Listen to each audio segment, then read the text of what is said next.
Look, I was the stupidest kid in the world. All right? I was a real thug.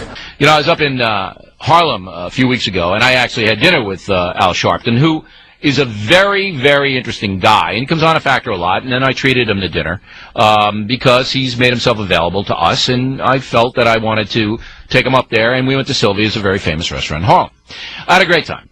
And all the people up there, tremendously respectful. They all watched the Factor. You know, when Sharpton and I walked in, it was like big commotion and everything, but everybody was very nice. And I couldn't get over the fact that there was no difference between Sylvia's restaurant and any other restaurant in New York City. I mean, it was exactly the same, even though it's run by blacks, primarily black patronship.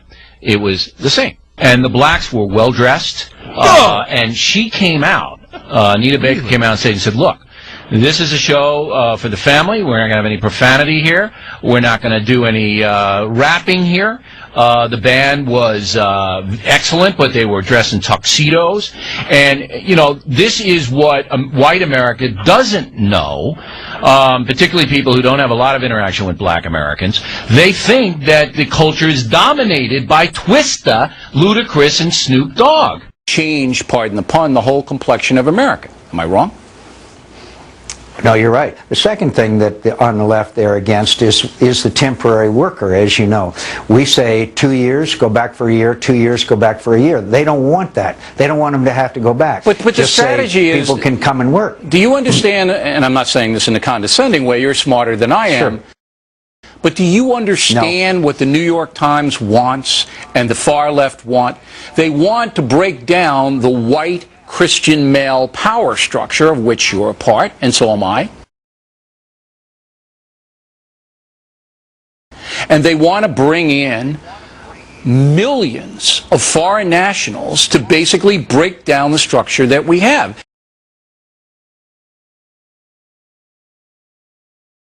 In that regard, Pat Buchanan is right. So I say that you've got to cap it with a number. You've got to cap it. We do. I agree with you.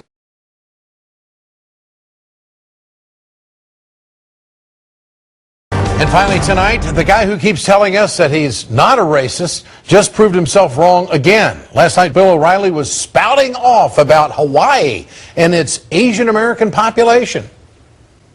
But you know what's shocking? 35% of the Hawaiian population is Asian. Right. And Asian people are not liberal, you know, by nature. They're usually more industrious and hardworking.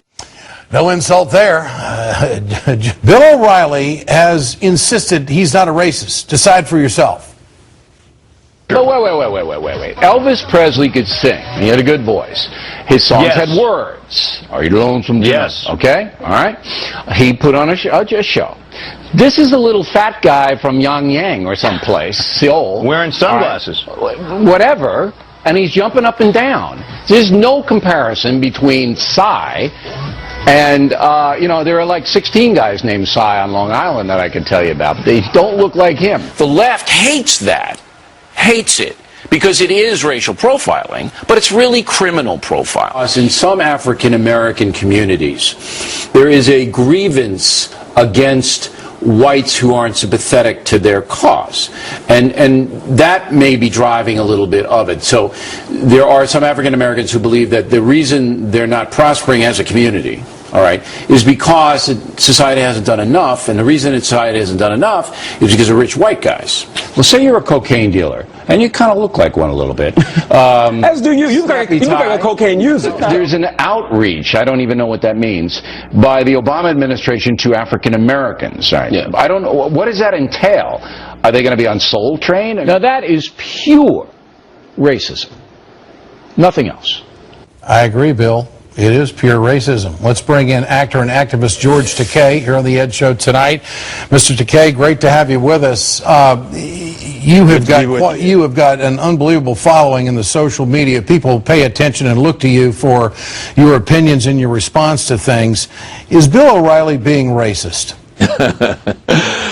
Now, what is it in America that we still have every 2 seconds a racial controversy? Remember when I went up to Sylvia's and had dinner with Al Sharpton and said, on my radio show, you know, Sylvia's is just like any other restaurant in America. It's a nice place with nice people. I got served great.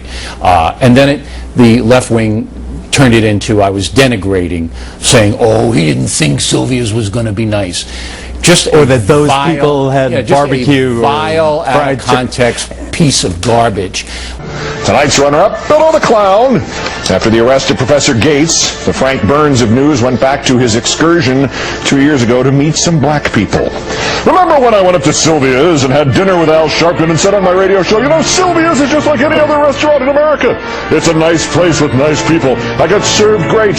And then the left wing turned it into I was denigrating, saying, oh, he didn't think Sylvia's was going to be nice. Yeah, that's not what you said. Bellow on September 19th, 2007. I couldn't get over the fact that there was no difference between Sylvia's restaurant and any other restaurant in New York City. I mean, it was exactly the same, even though it's run by blacks, primarily black patronship.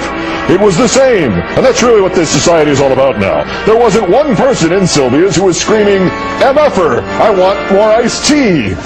You know, I mean, everybody it was like going into an Italian restaurant in an all-white suburb in the sense of people were sitting there and they were ordering and having fun, and there wasn't any kind of craziness at all.